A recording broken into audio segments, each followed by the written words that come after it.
Hoje nós vamos falar sobre estratégias extremamente lucrativas do iniciante avançado. Eu quero te mostrar hoje como que você faz para olhar o gráfico com simplicidade e assertividade. Onde existe confusão, não existe multiplicação. Por isso que nós precisamos simplificar as coisas, tirar os excessos, para que possamos entender o gráfico com o nível de simplicidade e intimidade necessário para que nós possamos tomar boas decisões no mercado. Então hoje eu quero te mostrar o processo que eu utilizo para entender qual que é o contexto, a história, a mensagem que o mercado está me passando, o ativo que eu estou operando está me passando, para que a partir disso eu tome as minhas decisões de trade, comprando risco e cumprindo com o combinado. Primeira coisa, turma, eu vou passar aqui para vocês 7 pilares para que nós, traders, possamos abrir um trade decente. O que é um trade decente? Um trade bem feito. Independentemente do resultado, nós temos um edge, uma vantagem operacional só por fazer uma boa leitura e entrar num trade decente. Então, eu vou passar 7 pilares que respaldam, que constroem o que eu chamo de um trade decente. A primeira coisa que eu preciso que vocês entendam é que a localização é tão importante quanto o gatilho de entrada na estratégia. Porque não adianta nada eu ver um gatilho de compra numa região de resistência, de teto. As chances de eu bater a cabeça no teto e voltar para baixo é muito grande. Não adianta nada eu ver um gatilho de venda numa região de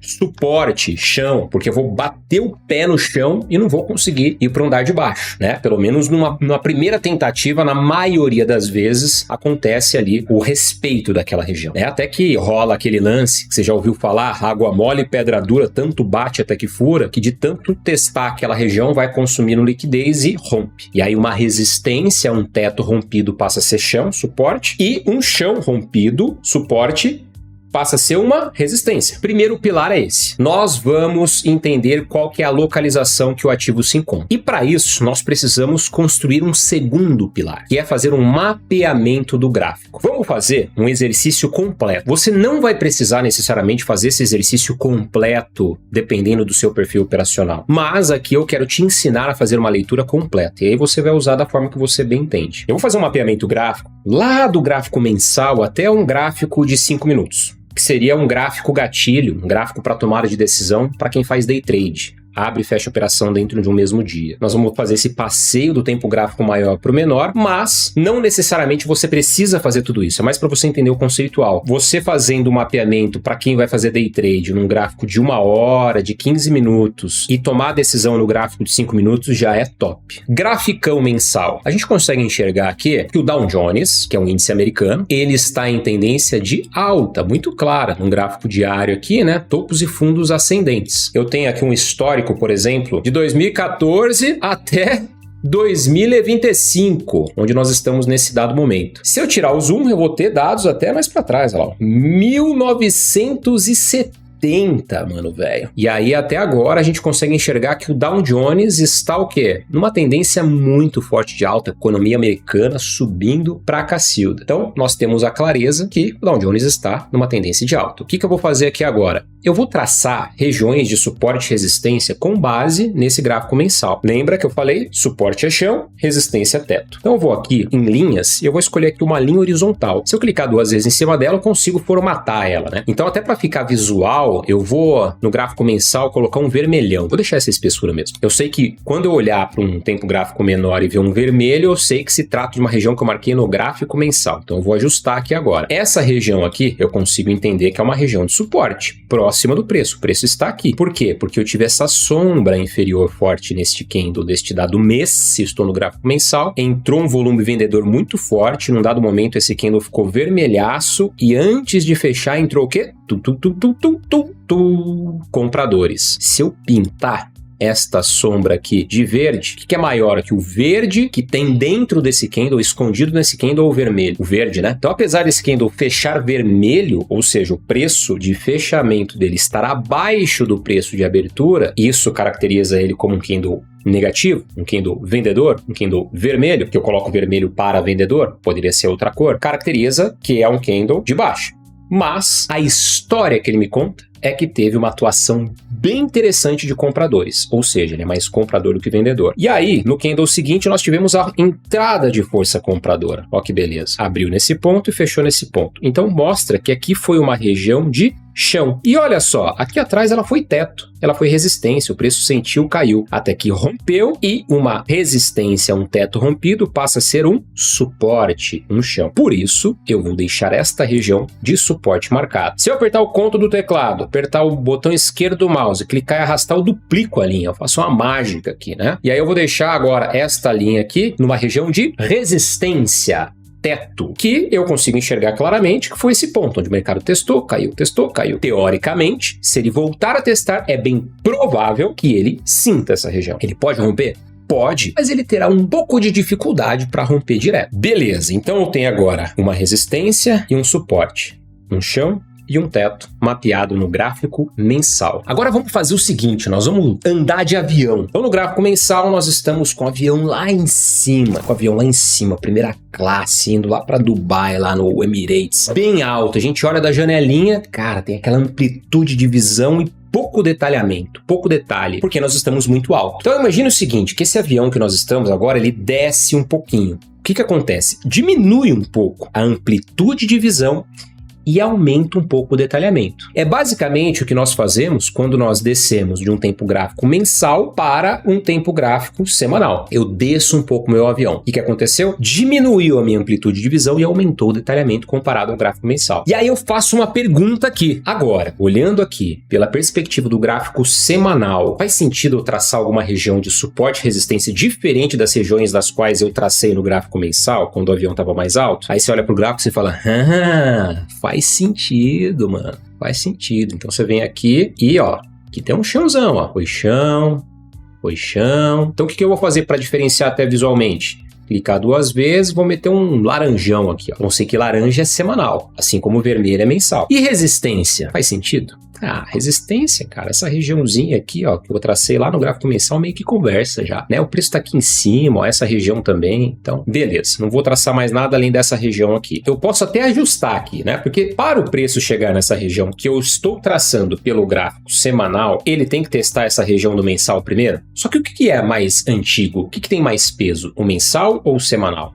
O mensal, né? Então eu posso fazer até o seguinte, para ficar mais congruente. Eu posso colocar essa região aqui como sendo uma região do semanal, que ela está mais próxima, e eu vou deixar essa região como sendo uma região do mensal. Se eu vier aqui para o gráfico mensal agora de novo, se eu subir para o mensal, coerente, né? Eu poderia até dar uma ajustadinha, ó, aqui foi resistência, aqui foi suporte. Então agora, ó, eu vou descer de novo lá para o semanal, só para a gente ver, olha só, cara, na vírgula do texto aqui, velho. E agora eu desço o avião, manja aquele avião que a gente tá nele? Agora a gente desce um pouquinho, vai diminuir ainda mais a amplitude de visão e aumentar o detalhamento. Eu vou para o gráfico diário. Existe alguma região de suporte e resistência próxima do preço que faz sentido eu traçar pela perspectiva do gráfico diário? E aí logo de cara eu percebo que foi uma resistência, né? Porque o mercado estava subindo, ele começou a cair, chegou nessa região, sentiu, começou a cair e tá voltando a testar essa região. Então eu vou colocar uma linha horizontal aqui, ó, bem nessa região de preço, ó. Vou contemplar o máximo de toques possíveis, tá? Então eu vou vir aqui, vou colocar um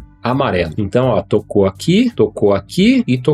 Então, eu consigo enxergar que eu tô próximo de uma região de resistência pela perspectiva do gráfico diário, hein? Então, agora a mesma coisa. A gente vai pegar esse aviãozão, vamos descer um pouquinho mais, como se a gente estivesse quase chegando para pousar o avião, para descer em terra firme. Aí, o que vai acontecer? Diminuir a amplitude e aumentar o detalhamento. Então, eu vou descer agora para o gráfico de 4 horas. Então, aqui no gráfico de 4 horas, eu vou entender se faz sentido eu traçar alguma região de suporte ou resistência mais próxima de onde o preço se encontra. Quer ver? Vamos traçar uma linha aqui, ó. Talvez seja uma região interessante para a gente traçar, né? Foi resistência, rompeu, suporte, aqui foi resistência, suporte, resistência. Pois é, eu vou colocar numa cor, no azul aqui, ó. Sei que azul é H4. Agora eu desço para 1 hora. O que eu posso fazer? Eu posso até dar uma ajustadinha aqui em 1 hora. Então a região lá de 4 horas conversa com a região de 1 hora. Só que olha só, aqui em 1 hora, será que valeria a pena pena traçar essa região de resistência? Acho que não, em 1 hora não, porque está próximo do ponto de resistência que nós traçamos lá no diário. Então aqui no gráfico de 1 hora, eu só ajustei a região de 4 horas e não coloquei linha nenhuma. Então eu vou descer aqui agora para o gráfico de 15 minutos. Gráfico de 15 minutos é um gráfico bem interessante como um elo entre os tempos gráficos maiores e os tempos gráficos menores, né, que a gente utiliza costumeiramente para tomar decisão no day trade. Quais são os tempos gráficos que eu utilizo prioritariamente para tomar decisão no day trade? Gráfico de 5 minutos, gráfico de 2 minutos e em alguns momentos eu refino a entrada no gráfico de 1 minuto. M5, M2, padrão e às vezes eu refino no gráfico de 1 minuto. A galera que participa das salas de trade ao vivo me vê fazendo isso na prática, tá? Da comunidade TraderX. Aqui no gráfico de 15 minutos, observa que eu tenho essa linha cinzinha claro aqui, essa linha aqui, ó. Essa cinzinha clara, essa cinzinha clara. Aperto o botão direito, vem em personalizar a vista do gráfico. Separador períodos. Se eu tiro, ela vai sumir essas linhas cinzas aqui, ó. Fica vendo? Sumiu. Agora, se eu aperto o botão direito, volto lá para personalizar a vista do gráfico, aperto em separador, ela vai voltar. Ela separa o comportamento do ativo dentro de um período. Por exemplo, se eu olho pelo gráfico de 15 minutos dentro do período de um dia. Mas por que, Guilherme, que essa daqui ficou mais curtinha? Porque se trata da abertura de mercado no domingo até a segunda-feira. Então, ó, se eu tirar o zoom, este comportamento aqui do Dow Jones, onde ele abriu nesse ponto e fechou neste ponto, foi o comportamento de sexta-feira. Esse daqui, ó, o mercado fechou na sexta-feira à noite, sábado ficou fechado, domingo à noite abriu. É o domingo à noite até a segunda-feira à noite. Esse é o comportamento de segunda-feira. Daqui a pouco vai aparecer uma linha como essa, aqui, fechando a segunda e abrindo a terça-feira. Quando eu vou fazer essa análise de contexto? Numa segunda-feira, eu englobo o comportamento de domingo na segunda. Então, eu vou considerar este movimento aqui dentro de segunda-feira. Se eu olho para sexta-feira, eu consigo observar claramente que o Dow Jones fechou positivo, em alta. Ele abriu neste ponto e fechou neste ponto. Preço de fechamento do Dow Jones foi maior do que o preço de abertura. Se eu uso o conceito de blended candles, se eu junto todos esses candles aqui que foram formados no gráfico de 15 minutos, cada candle demora 15 minutos para ser formados, dentro do dia da sexta-feira, ele vai formar um candle mais ou menos assim, ó. Ele abriu aqui e fechou aqui. Eu tenho uma sombrinha para cima e uma sombrinha pequenininha para baixo. Basicamente isso aqui, ó. O que é maior nesse cara aqui? Corpo ou a sombra? O corpo é maior que a sombra. Quase empatado, né? Mas o quase não deixou. O corpo é maior que a sombra. Fechou positivo, predominantemente comprador. No gráfico de 15 minutos, eu vou fazer aquela mesma pergunta. Cara, tem alguma região de suporte e resistência que eu posso traçar no gráfico de 15 minutos? O que eu normalmente faço ao fazer essa pergunta? Eu normalmente traço 3 regiões. A máxima do dia anterior, a mínima do dia anterior e o preço de abertura do dia. Então lembra que eu falei que eu vou englobar o domingo na segunda? Então o dia anterior para mim, o dia de hoje, seria sexta-feira. Qual que é a máxima de sexta-feira? Vou vir aqui em linha horizontal, o biquinho aqui da sombra. Aí aqui, normalmente, eu faço o seguinte, eu venho aqui na linha tracejada, cor branca, então máxima do dia anterior, mínima do dia anterior e preço de abertura do dia. Lembra que eu falei que eu vou englobar domingo na segunda, então o preço de abertura do dia foi aqui. Por quê? Porque eu vou observar no dia em questão como que o preço vai se comportar nessas regiões que eu mapeei, tanto dos tempos gráficos maiores como do gráfico de 15 minutos. Agora lembra no começo da aula que eu falei que não necessariamente você precisa mapear de todos os tempos gráficos? Você pode se ater tão simplesmente em mapear a região de M15, que seria basicamente máximo do dia anterior, mínimo do dia anterior e preço de abertura do dia. Só que, qual que é o problema disso? Se o preço no dia de hoje, ele já está trabalhando acima da máxima do dia anterior ou abaixo da mínima do dia anterior, você perde um pouco essas referências. Aí você tem que caçar a referência dos tempos gráficos maiores. Por isso que, nesse contexto de já ter rompido máxima e mínima do dia anterior, é legal você olhar para essas regiões de suporte e resistência, para esse mapeamento gráfico nos tempos gráficos maiores. Então, olha só, agora eu vou descer para o gráfico de 5 minutos. Nós acabamos de fazer um exercício importante, que é o quê? O mapeamento gráfico. Quando eu observo aqui, por exemplo, um tempo gráfico de 15 minutos, que o preço está dentro de um movimento de alta, eu vou procurar prioritariamente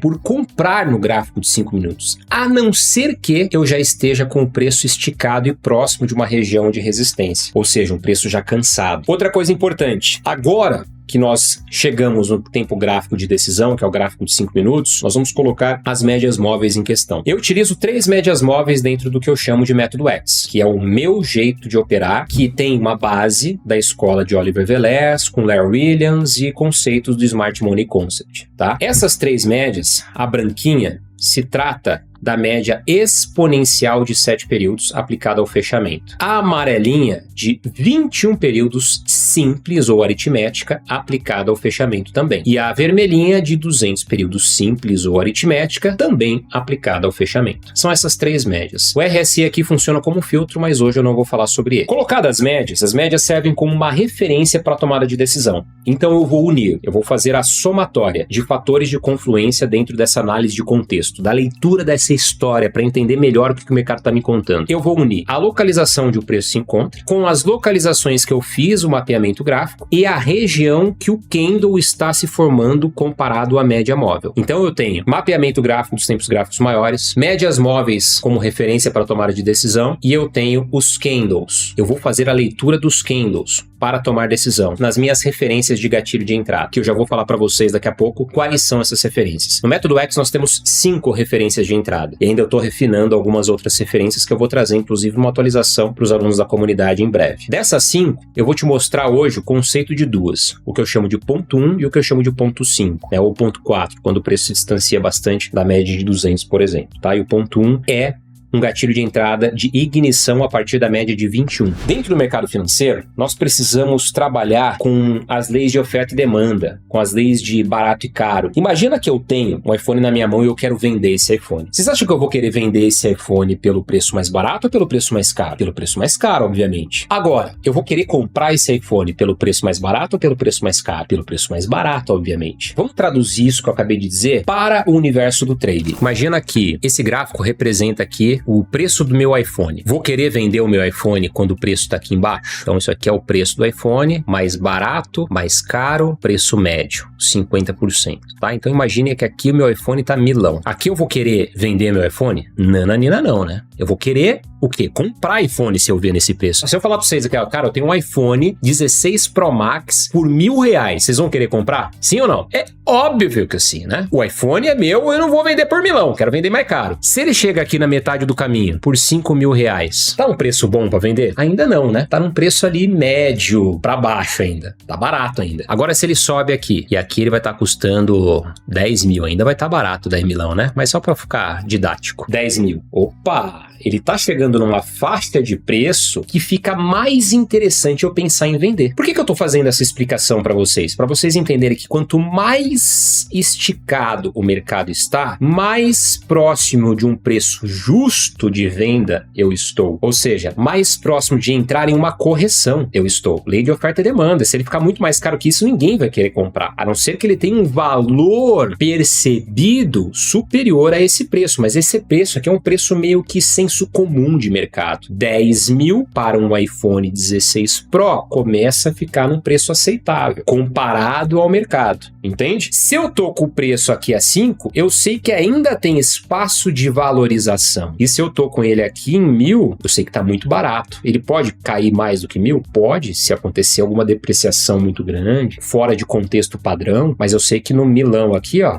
no suporte, ele vai estar barato. Na resistência, ele vai estar caro. E nos 50%, ele vai estar em equilíbrio. Aqui eu chamo de Zé. Zona de equilíbrio. Zezão. Então, esse aqui é o preço do Zé. Dito isso, quando eu olho para o gráfico e eu vejo um gatilho de entrada, tal como esse daqui, ó. Lembra que eu fiz um mapeamento com vocês, onde o preço chegou até ultrapassar essa região que eu marquei no gráfico de 4 horas. Por que eu sei que é 4 horas? Porque eu coloquei na cor azul. E azul eu defini que seria uma cor para a região mapeada em 4 horas. O preço chegou até romper, mas ele voltou para cima. Lembra que para o ponto 1, a média de 21 é minha referência de entrada, que é a amarelinha. Ele fez o seguinte, ó. Este candle aqui, ó, fechou acima da média de 21, porém com uma sombrinha superior grande. E aqui eu tinha uma micro resistência dentro desse movimento. Para eu ter uma mudança de característica, ou seja, mudar o padrão de topos e fundos descendentes que representam o mercado em baixa para topos e fundos ascendentes que representam o mercado em alta, eu preciso ter o que eu chamo de choque. O Smart Money Concept chama de choque. A mudança de característica.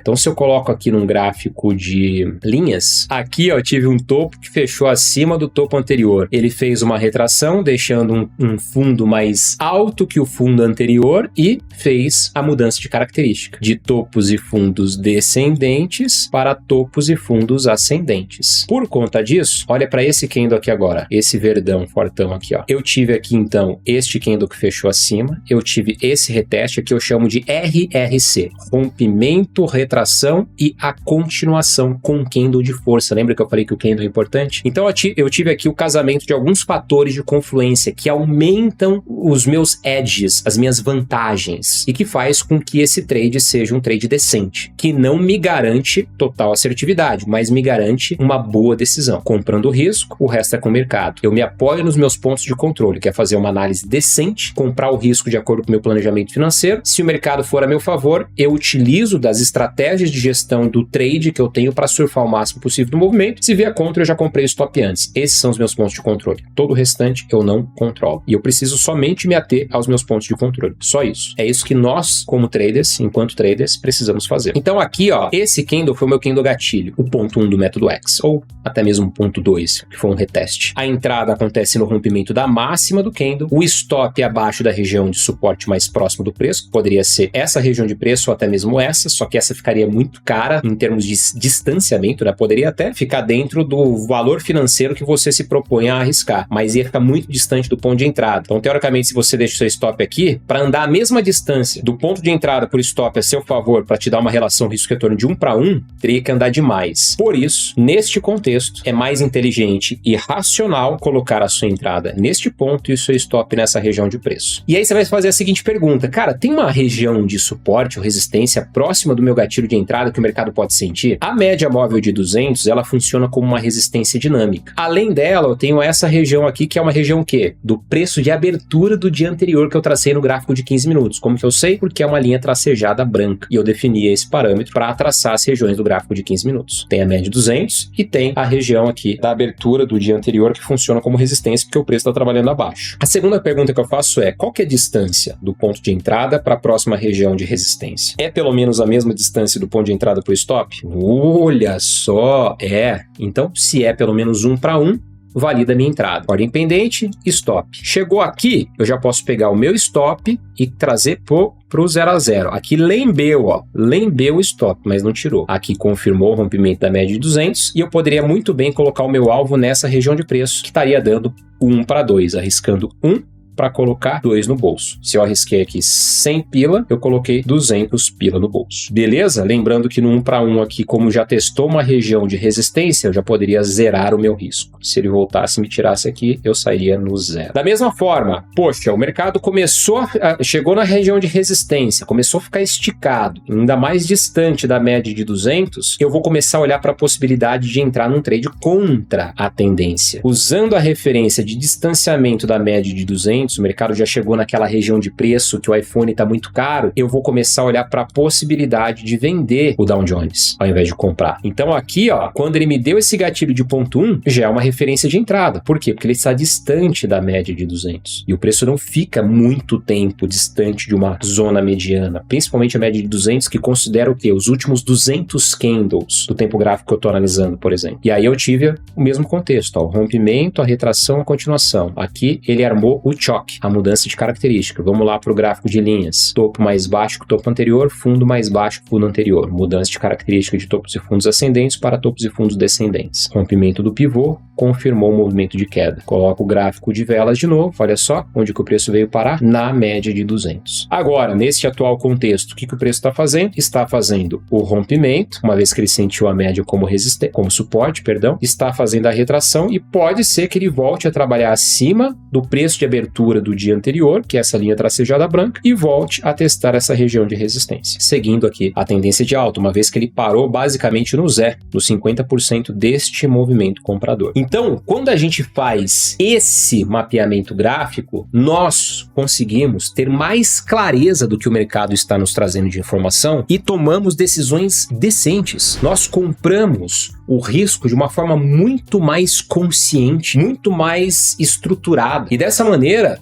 a probabilidade de acertarmos, ela fica muito maior. Faz sentido, turma? Vocês entenderam esta parada? Aperta no like, se inscreva no canal, compartilhe e deixe seu comentário dizendo pra mim o que você aprendeu. Eu gosto muito de ouvir a sua opinião através da sua escrita. E aproveita a oportunidade para você cair para dentro da família TraderX. Lá dentro, você vai ter acesso a uma formação que vai do zero avançado, tanto a minha metodologia como a do Bertani, que é meu sócio, especialista em Wyckoff, Smart Money Concept. Você vai ter acesso a salas de trade ao vivo 5 vezes por semana, onde você vai poder fazer dinheiro enquanto aprende. As carteiras recomendadas de swing trade, tanto para o mercado nacional como para o mercado internacional. Há várias trilhas de conteúdo sobre mentalidade, gestão emocional para traders, comportamento. Masterclass, trader de mesa proprietária para aprender a fazer grana através de mesa proprietária. Masterclass, imposto de renda para traders para ficar de bem com o leão. Cara, vocês têm uma trilha de conteúdo assim insana. Tudo que vocês precisam, técnica e emocional em um único lugar, para aprender a operar tanto no mercado nacional como internacional usando análise técnica, análise gráfica.